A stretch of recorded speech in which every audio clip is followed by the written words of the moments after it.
Le thème de l'obéissance nous a conduit au véritable Père des moines, qui est donc le Christ. Et nous allons maintenant entrer plus avant dans la rencontre personnelle avec notre Dieu, donc dans la théologie au sens fort, dans la connaissance de Dieu. Nous avons déjà commencé à faire un peu de théologie en découvrant la règle de saint Benoît, en nous nourrissant de sa sève spirituelle. Donc tout d'abord, nous avons été mis en contact avec la théologie de la révélation de la parole de Dieu, donc Dieu qui se révèle dans sa parole, une révélation qui appelle notre réponse pour être vraiment reçue. On reçoit la révélation en y répondant, parce qu'elle est faite pour entrer en contact avec Dieu. Et puis travailler à retrouver la communion avec Dieu. Et donc cela nous a conduit ensuite à faire un peu d'ecclésiologie, puisque dans ce dialogue avec Dieu, le corps ecclésial se construit en recevant d'un seul cœur la parole de Dieu et puis en la mettant en pratique tous ensemble. Et c'est le projet de saint Benoît, et de tout fondateur d'ailleurs. Nous allons continuer maintenant en trouvant notre nourriture spirituelle dans la Christologie, dans la rencontre avec le Christ, à laquelle nous invite saint Benoît dans sa règle. On a déjà un peu commencé avec l'obéissance et puis le lien à l'abbé. J'avais annoncé que mon troisième pilier de la règle, ce serait cette rencontre avec le Christ. Et on va le rencontrer sur le chemin de l'humilité. Mon fil conducteur là va être le chapitre 7 de la règle sur l'humilité.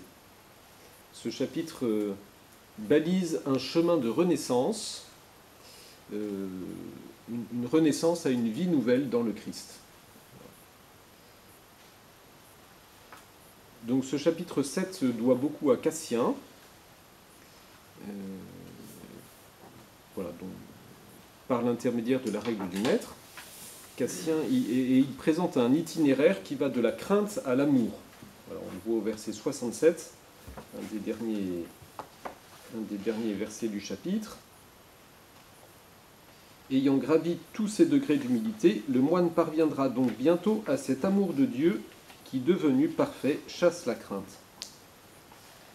Voilà, qui est une allusion à la trajectoire esquissée par saint Jean dans sa première lettre, 1 Jean 4, 18. L'amour qui chasse la crainte. Et donc, Dieu manifeste l'humilité dans son ouvrier, nous dit le dernier verset, c'est-à-dire que c'est une expérience intérieure, une transformation du cœur, et non pas des exercices à faire ou des attitudes extérieures à pratiquer.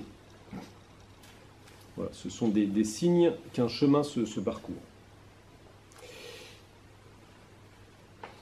Alors ce chapitre, il commence un peu comme le prologue sous mode d'exhortation. Frères, la divine écriture nous crie, tout homme qui s'élève sera abaissé et qui s'abaisse sera élevé. Donc saint Benoît, il recommence sur une exhortation qui nous montre qu'on est dans un style un petit peu différent du style parfois prescriptif de la règle ou d'enseignement. Voilà, donc il présente en quelques versets le chemin de l'humilité. Et j'avais parlé de cette échelle dressée déjà, donc au verset 8. Donc il prend l'image de l'échelle de Jacob. Cette échelle dressée, c'est notre vie en ce monde que le Seigneur dresse vers le ciel quand notre cœur s'humilie. Voilà, alors c'est intéressant. Notre vie en ce monde que le Seigneur dresse vers le ciel quand notre cœur s'humilie. C'est pas, elle existe au fur et à mesure qu'on s'humilie, on dirait. C'est l'humilité qui fait naître le chemin. Donc il n'y a pas d'abord un chemin d'humilité qu'on va emprunter, on le crée dans cette communion avec le Seigneur, dans la communion d'une relation. Car, à notre avis, les montants de cette échelle sont notre corps et notre âme. Donc encore une fois, ça nous prend tout entier. dans ces montants, l'appel divin a dispensé pour nous les faire gravir divers échelons de l'humilité et de la rectitude. On va tout de suite passer au premier degré d'humilité. Le premier degré d'humilité consiste à garder toujours présent à l'esprit la crainte de Dieu et à éviter de jamais oublier. Alors la crainte, là, c'est pas la peur de Dieu, c'est le timor Dei, donc la conscience de sa présence. La conscience qu'il est présent à nous, qu'il est là, qu'il nous accompagne et qui nous invite à entrer en relation avec lui. Alors, au chapitre sur la liturgie, chapitre 19, il y a déjà cette présence de Dieu. La vie du moine, et puis normalement la vie du chrétien, c'est une vie justement en présence de Dieu. Au début du chapitre 19, nous avons la certitude que Dieu est partout présent et que les yeux du Seigneur regardent les bons et les méchants en tout lieu. Bon, il continue pour la liturgie. Nous devons sans aucun doute en être bien plus certains encore quand nous sommes présents au service de Dieu. Alors, il y a deux présences. Il y a la présence de Dieu, qui est toujours présent, qui est fidèle, et à nous de nous y rendre présents à cette présence. Voilà, nous ne sommes pas toujours présents à cette présence de Dieu. Et le verset 3 de ce chapitre 19, « Aussi rappelons-nous toujours ce que dit le prophète, servez le Seigneur avec crainte. » On retrouve cette crainte. Donc la crainte, c'est bien cette présence à Dieu, de devenir présent au Dieu présent. Voilà, c'est le début du chemin. Le début du chemin, la première chose à mettre en place dans la vie spirituelle, c'est justement d'avoir conscience, de reprendre sans cesse conscience, de se remettre sans cesse en présence de Dieu. Ce premier degré d'humilité, c'est tout entier sur le vivre en présence de Dieu.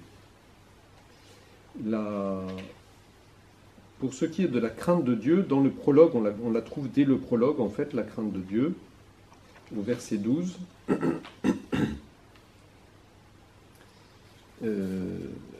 Dans un des appels de l'Écriture, c'est justement un appel à la crainte du Seigneur.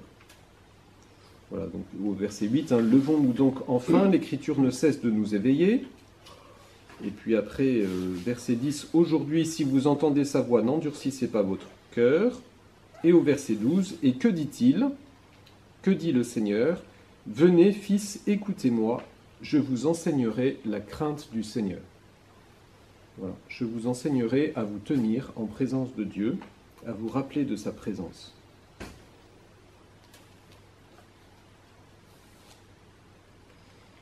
La parole de Dieu, c'est elle-même qui enseigne cette attention à la présence de Dieu. Cette crainte de Dieu, ce timor Dei chez saint Benoît, il reprend à peu près le contenu de deux pratiques des pères du désert, qui sont des pratiques de base. En grec, c'est la nepsis, la vigilance, donc veiller. On l'a déjà trouvé en parlant du dortoir des moines, là. Comment dormiront les moines? Voilà, donc rester vigilant, se tenir dans l'attente du retour du Christ, de sa venue, son retour qui vient en fait chaque jour, veiller pour sa venue. Et donc fuir la négligence, se tenir dans des dispositions d'accueil de la venue du Seigneur. Et puis après, il y a la prosoké, c'est un autre mot grec qui veut dire l'attention à soi-même. Donc voilà, la vigilance, on est tourné vers le Seigneur, et puis la prosoké, on est tourné vers soi-même, vers l'attention à ce qui se passe en soi, justement pour pouvoir être attentif à la présence de Dieu, au-delà de ce qui se passe dans son cœur. La présence de Dieu, on va voir, elle se vérifie jusque dans les coups durs, dans les moments dramatiques de l'existence, où l'on se trouve dépouillé de tout. Voilà, on peut aller avancer un peu dans le chapitre sur l'humilité, au verset 49 et 50, le 6e degré d'humilité. Le 6e degré de l'humilité est celui où le moine se trouve content dans la pire et la plus vile condition, et en tout ce qui lui est enjoint se considère comme un mauvais ouvrier et un incapable. S'appliquant la parole du prophète, « Je suis réduit à rien et ne sais rien, je suis devenu comme une brute devant toi, mais moi, je suis toujours avec toi. » Voilà, c'est ça. Jusque dans l'épreuve la plus difficile, eh bien on va avoir conscience que l'important c'est que le Seigneur est là. Moi, je suis toujours avec toi. On reviendra à ce signe de l'humilité qu'on mettra dans son contexte.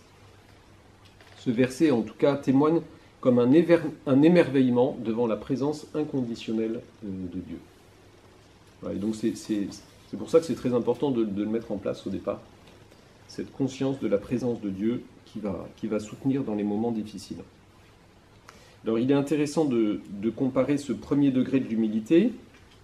Il y a 2 premiers degrés de l'humilité dans la règle de Saint Benoît. On en a vu un dans le chapitre sur l'obéissance sans délai, et le premier degré de l'humilité. Mais pourquoi elle est sans délai, cette obéissance? C'est parce qu'elle convient à ceux qui n'ont rien de plus cher que le Christ. Voilà, donc ceux qui n'ont rien de plus cher que le Christ, ben, ils vivent aussi en présence du Christ. Hein. Et parce qu'ils ont conscience de cette présence de Dieu, ben, tout de suite ils entendent les appels de Dieu dans ce qui leur est demandé. Donc cette conscience de la présence de Dieu va être aussi le fondement de l'obéissance. Et le fondement d'une obéissance non seulement extérieure, mais avec le cœur.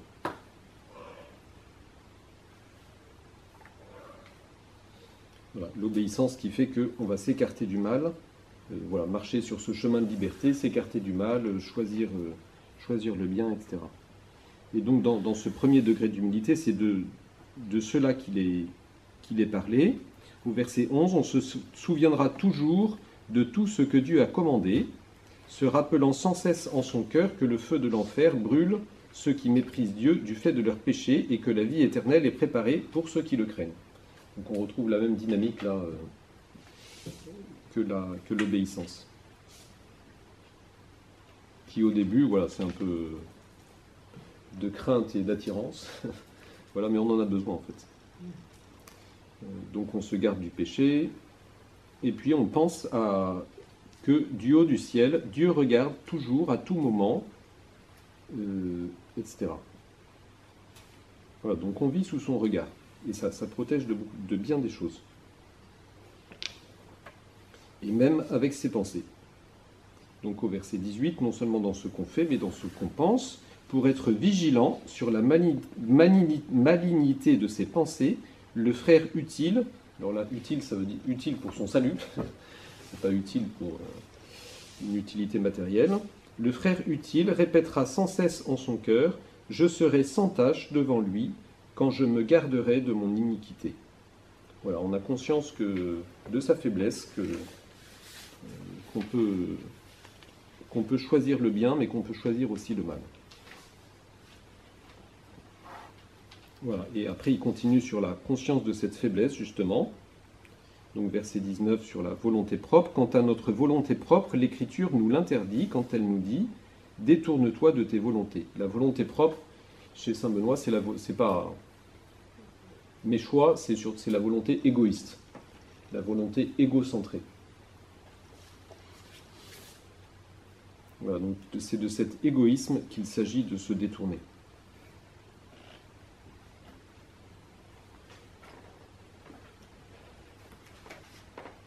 Qui est un fruit du péché, hein, de l'égoïsme, d'être centré sur soi. Alors, un thème associé, du coup, à cet égoïsme, ça va être le thème du désir. Ce premier degré, il nous invite à une sorte d'écologie des désirs. Alors, un peu avant, voilà, au verset 12, « En se gardant à tout instant des péchés et des vices, ceux des pensées, de la langue, des mains, des pieds et de la volonté propre, mais aussi des désirs de la chair. » J'ai déjà parlé de cette écologie des désirs. On retrouve les désirs au verset 23. « Aux prises avec les désirs de la chair, croyons que Dieu nous est toujours présent, puisque le prophète dit au Seigneur, « Tout mon désir est devant toi. » Voilà, donc le but du jeu de la vie spirituelle, c'est de passer du désir de la chair, alors la chair dans le sens de Saint Jean, ceux qui s'opposent à Dieu, au désir de Dieu. Voilà, c'est développer le désir de Dieu. Donc il faut faire un peu de place dans enlever les mauvaises herbes du désir de la chair pour que les bons légumes du désir de Dieu puissent pousser. Les fleurs,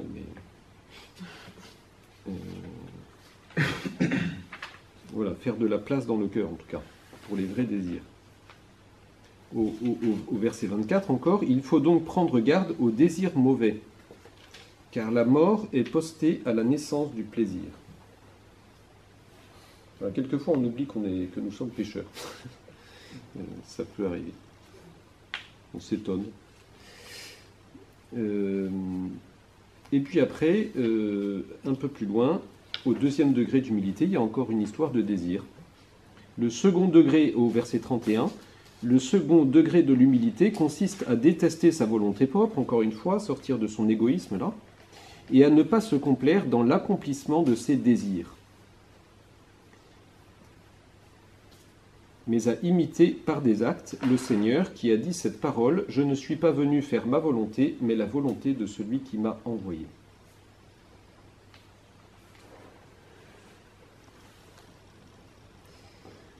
Alors ceux qui font, il y a des moines qui ont été présentés comme faisant leur désir, ce sont les Sarabaïtes, je ne sais pas si vous vous souvenez. Voilà, ces Sarabaïtes, ils ont pour loi le plaisir de leur convoitise, le plaisir de leur désir. Voilà, donc c'est être gouverné selon le désir de Dieu et non selon nos propres désirs. Voilà ce que n'ont pas réussi à faire Adam et Ève, donc on va essayer grâce au Christ, de faire marche arrière, de se remettre sur le bon chemin. Voilà, il y a quelques instruments des bonnes œuvres sur le désir aussi. Les instruments 46 et 59 du chapitre 4. Ce qui est à désirer, c'est la vie éternelle. Le vrai désir, c'est le désir de Dieu. On l'a vu aussi dans le carême. On attend Pâques dans la joie du désir spirituel. Voilà, donc le désir, c'est le vrai désir de Dieu, c'est un fruit de l'Esprit Saint en nous. C'est lui qui vient creuser le désir. Voilà, souvent on trouve les mauvais désirs aussi. Il y a pas mal de mauvais désirs dans la règle. On peut être attentif, qui vont contre l'amour de Dieu et puis contre l'amour des frères aussi. Le moyen concret de prendre du recul sur ses désirs, c'est l'obéissance qu'on a vu, et puis qui arrive juste après le second degré, donc au troisième degré.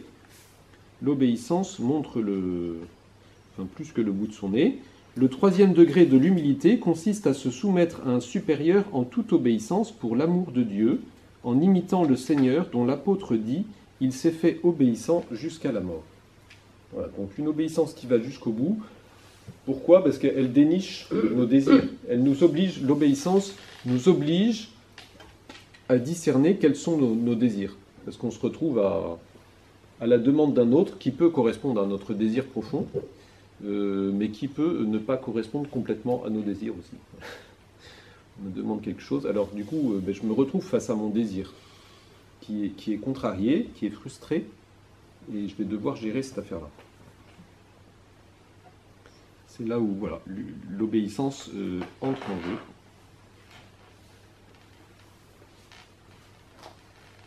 Je reviens un peu sur l'attention à la présence de Dieu, avant de poursuivre sur l'obéissance. Quand on parle de Dieu sans précision, là, c'est la présence de Dieu le Père, mais dans la règle, il y a une présence particulière du Christ, et donc qui nous rappelle la présence du Père. Là où est présent le Christ, le Père est présent. On l'a vu que l'abbé est un signe du Christ au milieu des frères. Le Christ, dans la règle de Saint Benoît, la présence du Christ est marquée par l'influence de l'arianisme qu'il y avait autour. J'ai fait allusion au fait que les Ostrogoths étaient ariens. donc il ne reconnaissait pas la pleine divinité du Christ, et donc saint Benoît va beaucoup insister sur cette divinité. Donc il n'emploie jamais le nom de Jésus. Il ne fait jamais allusion à l'humanité du Christ. Justement, il évite. Et l'emploi le plus fréquent pour désigner Jésus, c'est Dominus, donc Seigneur, et puis même parfois Deus, Dieu, voilà, pour bien marquer que c'est la présence du Christ ressuscité, du Christ Dieu au milieu de son peuple. Il ne laisse pas de doute sur son orthodoxie dogmatique. Donc il y a peu de présence du Jésus de l'histoire, sauf dans ce 3e degré d'humilité, sauf le Christ en sa passion. Voilà, Jésus qui s'est fait obéissant jusqu'à la mort. Parce que c'est là notre chemin. Notre chemin de chrétien, c'est d'embarquer le pas, d'imiter le Christ. C'est-à-dire imiter non seulement extérieurement, mais nous laisser conformer au Christ. Dans cette kénose, dans cet abaissement du Christ, qui est le chemin de l'exaltation. Voilà, et donc c'est vraiment le chemin de l'humilité. Dans la lettre aux Philippiens, il est question d'humilité, d'imiter l'humilité du Christ. Je crois que j'ai déjà fait allusion, mais la règle, du coup, à cause de cette insistance sur la divinité du Christ, est très christocentrique. Toute la vie est réglée à partir de l'année liturgique, donc à partir de la célébration du mystère du Christ, et plus particulièrement tout s'articule autour de Pâques, le point central de l'année. Donc c'est aussi ça, un rappel.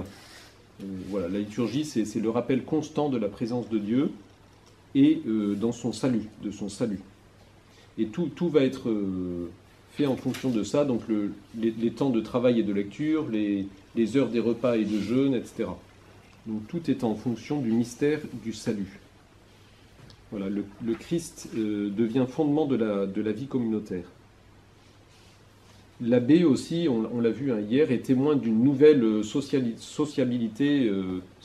plutôt évangélique. Voilà, que tous soient un dans le Christ, on ne fait pas de distinction, chacun trouve sa dignité dans son baptême.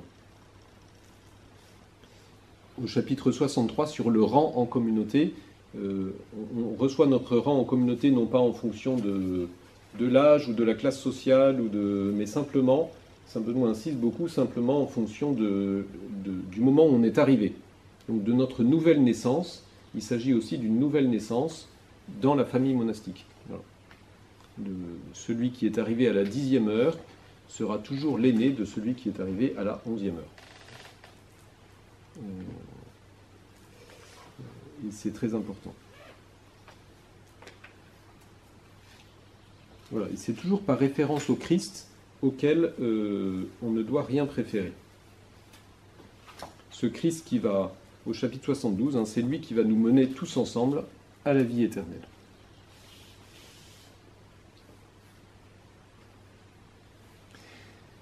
Il y a d'autres, ce que j'appelle des épiphanies du Christ, d'autres manifestations du Christ dans la règle.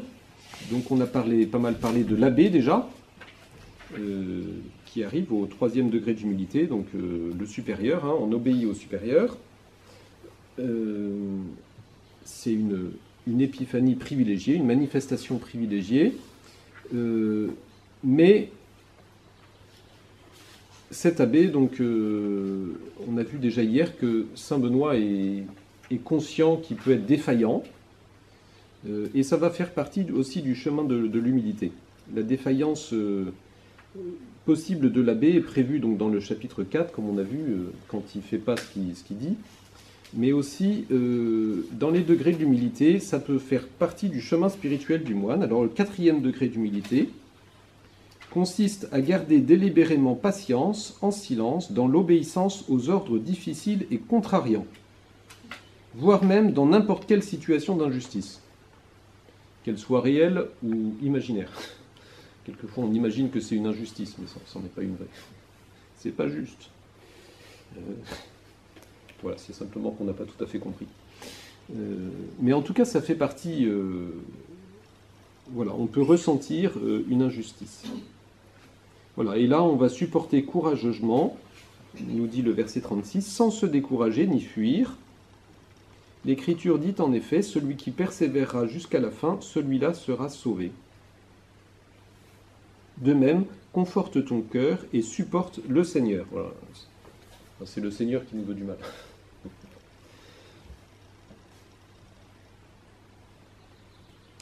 La croix dans notre vie chrétienne, c'est pas optionnel.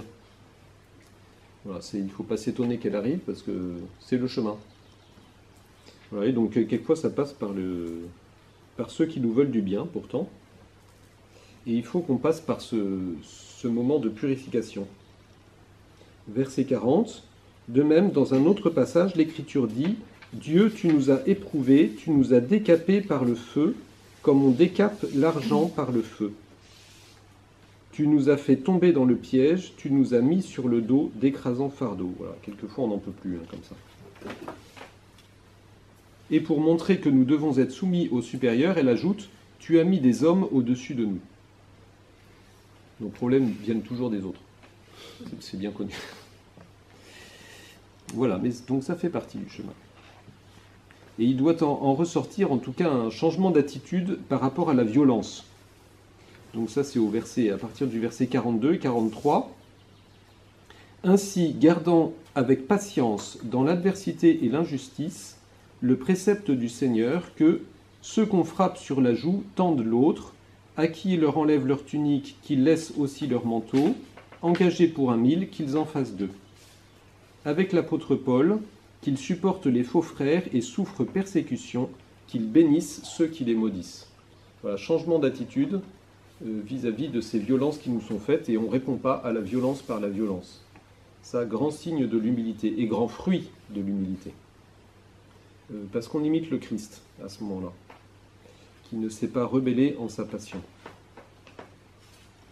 Donc, grande liberté par rapport à ce qui nous arrive. On est dans un chemin de liberté.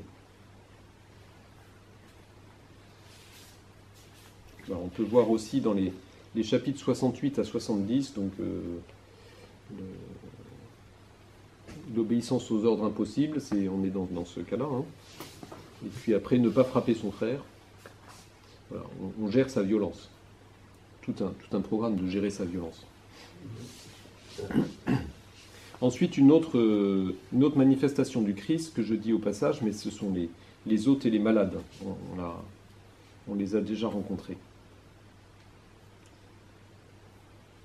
Voilà, ceci dit, il ne faut pas attendre d'être malade ou d'être un hôte ou d'être un abbé pour se laisser conformer au Christ. Chacun doit être manifestation du Christ pour ses frères.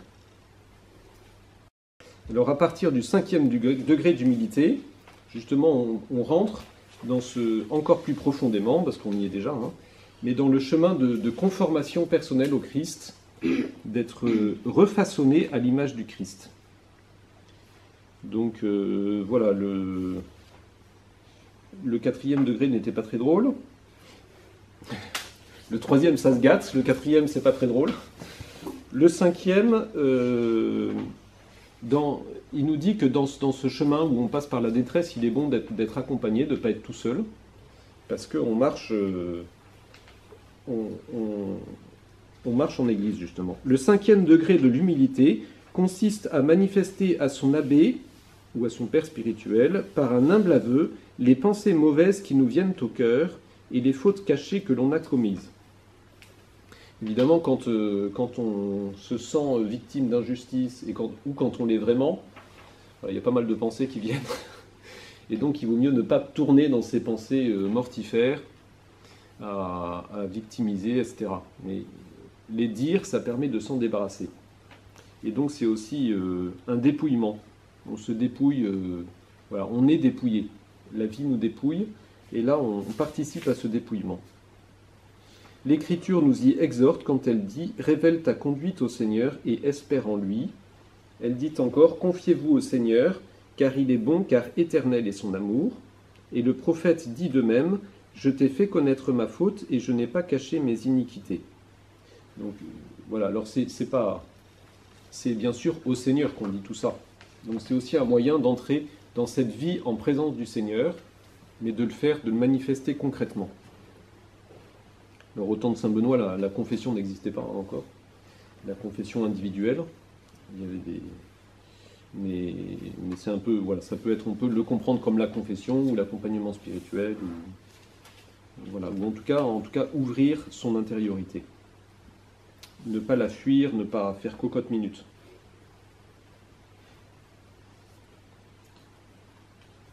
Il s'agit de se présenter. Voilà, la pointe c'est de se déposséder de ces pensées mauvaises. Alors ça, c'est dans le monachisme antique, c'était très important, l'ouverture du cœur, on appelle ça l'ouverture du cœur au Père spirituel, qui était un moyen de croissance spirituelle tout à fait cadré dans les écrits des Pères du désert notamment, et des premiers auteurs spirituels. Une pratique très importante de la spiritualité monastique.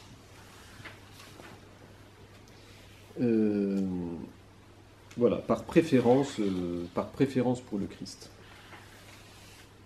Nous avons déjà rencontré ce thème de la dépossession, hein, on avance dans la dépossession de soi en parlant de la propriété personnelle.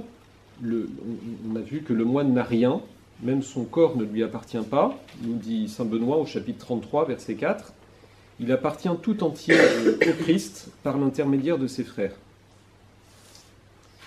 Dans le chapitre 5 sur l'obéissance, c'est la dépossession de ses intérêts propres, de son égoïsme, au profit de la volonté du Christ et de la communion avec les frères.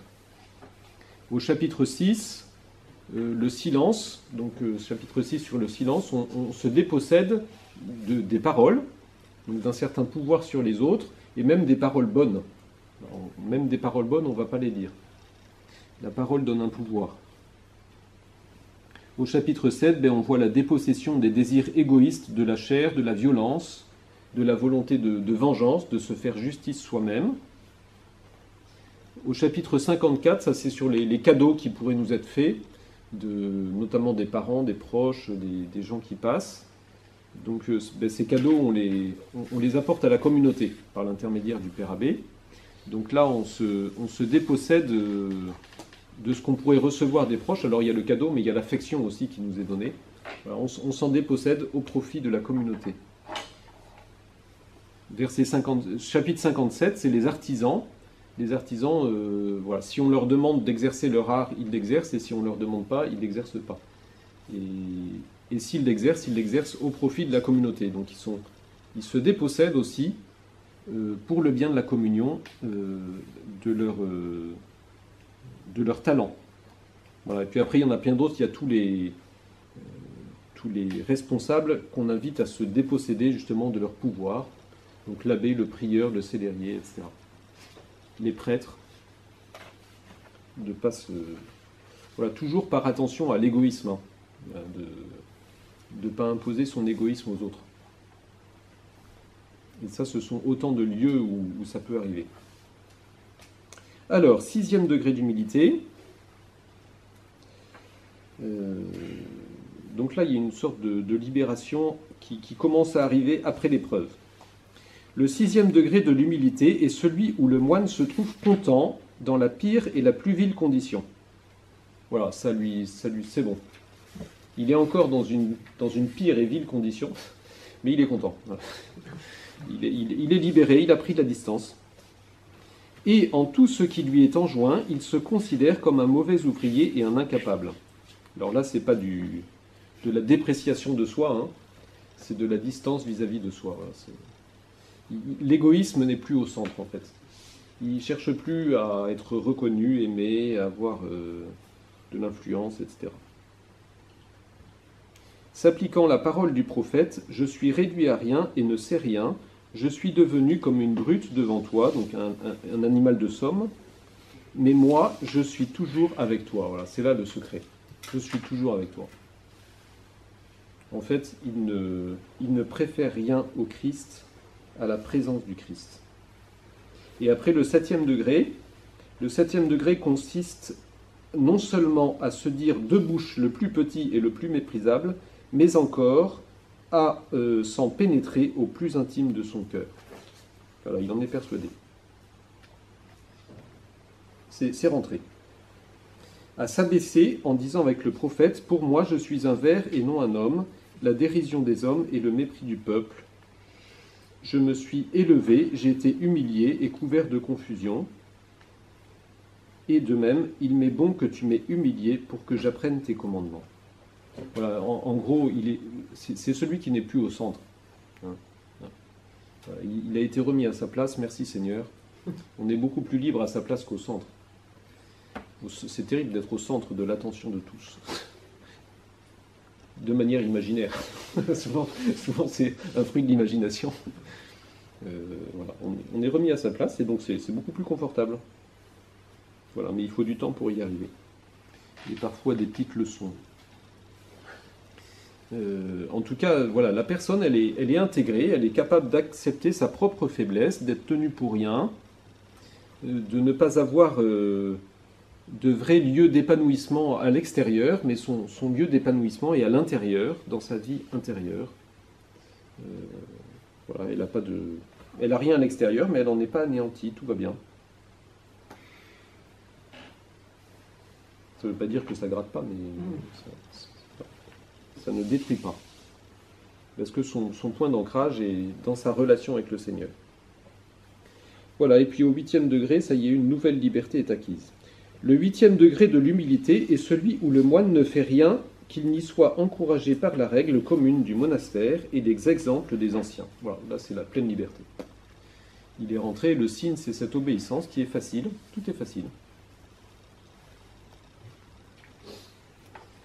Plus besoin de se singulariser. Voilà, la singularisation c'est aussi une manière de se montrer. On peut exister sans se singulariser, on peut passer inaperçu, on est soi-même. Voilà, donc à présent nous sommes sortis de l'épreuve, nous pouvons jeter un petit regard rétrospectif sur celle-ci. Donc l'obéissance est le grand moyen d'union au Christ dans la règle. La préférence pour le Christ se manifeste de manière privilégiée dans cette obéissance, qui est obéissance au Christ, et qui implique donc ce renoncement aux intérêts propres, à l'égoïsme, à se mettre au centre. L'obéissance devient une marque d'amour préférentiel pour le Christ. Voilà, et cela va plus loin puisque c'est une imitation du Christ, comme on le voit, qui passe par tout ce chemin de dépouillement de soi-même. Donc une imitation qui est bien sûr pas une imitation d'abord extérieure, mais une imitation intérieure, de conformation, de liberté avec le Christ, liberté dans l'amour. Et du coup d'accueil de l'adversité comme le Christ l'a accueilli, en ayant conscience que Dieu se manifeste dans cette adversité et que le chemin se fait.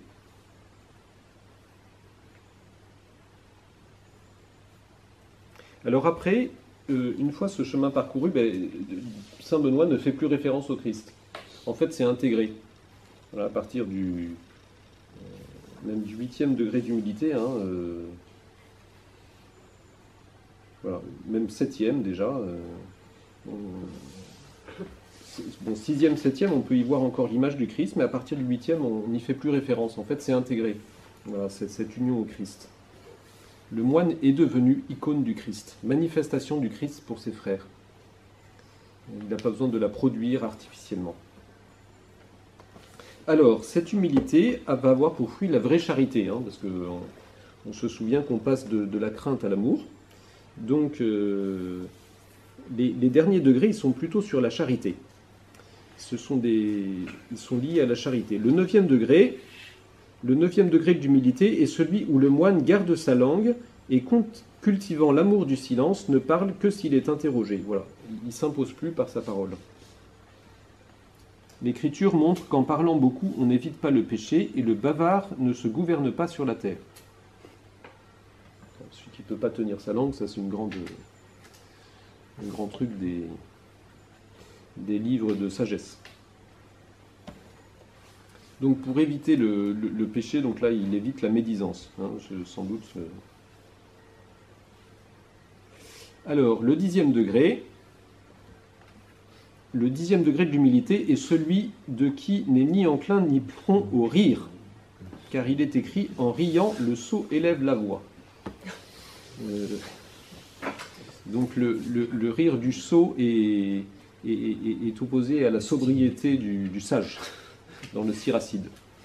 Voilà. La pointe n'est pas sur le rire en fait, mais sur le enclin et prompt. Voilà. Ça ne veut pas dire qu'on ne doit pas rire, c'est pas ricaner à tout propos, qui est un signe d'un manque de liberté intérieure, souvent ce ricanement à tout propos. Voilà, et peut-être c'est un éloignement aussi de quoi on va rire. Il y a des choses dont le rire est présent dans la règle, mais de quoi on va rire. Et puis c'est toujours la manière aussi. Voilà, élever la voix pour rire, donc c'est aussi voilà, se montrer, etc. Le 11e degré, ça c'est la manière de parler.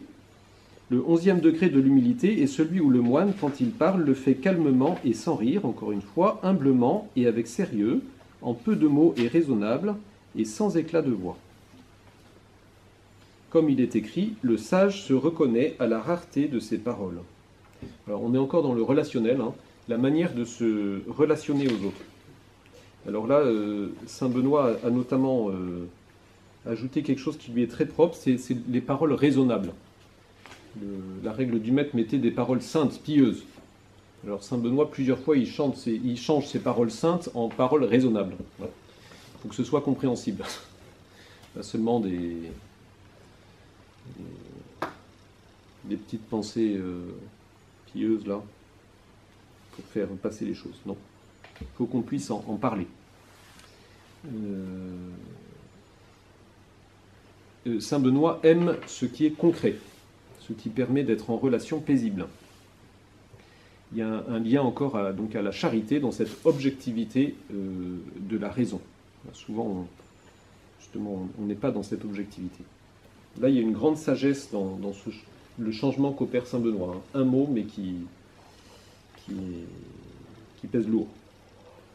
Et puis le 2e degré d'humilité, le 12e degré de l'humilité est celui où le moine se signale au regard d'autrui par l'humilité constante, non seulement de son cœur, mais également de son attitude extérieure. Voilà, et puis il décrit. Voilà, donc là, le moine est humble et pris par l'humilité dans toute sa manière d'être, dans sa manière de se comporter. Donc, en fait, l'humilité qui s'est construite à l'intérieur de lui rejaillit à l'extérieur. Il est devenu toute discrétion parmi ses frères. Ils se font dans le paysage. Ça ne veut pas dire qu'il disparaît d'ailleurs. Il est à une vraie place. Il parvient aussi à la prière pure.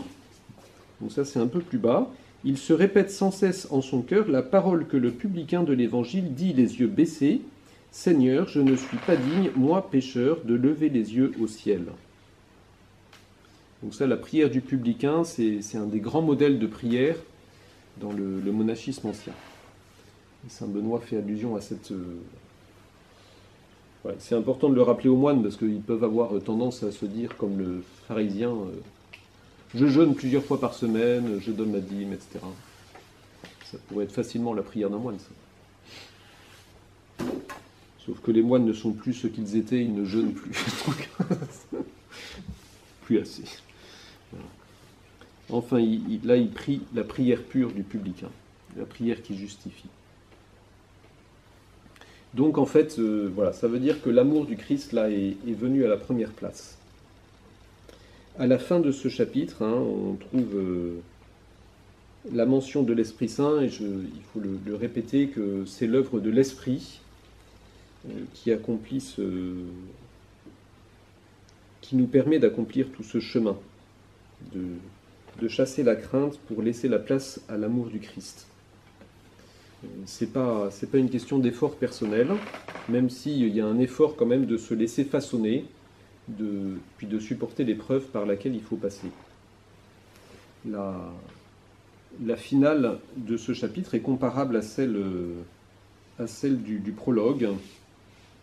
Verset 68, hein, grâce à cet amour, tout ce qu'auparavant il observait non sans crainte, il commencera à l'observer sans aucune peine, comme naturellement et par habitude.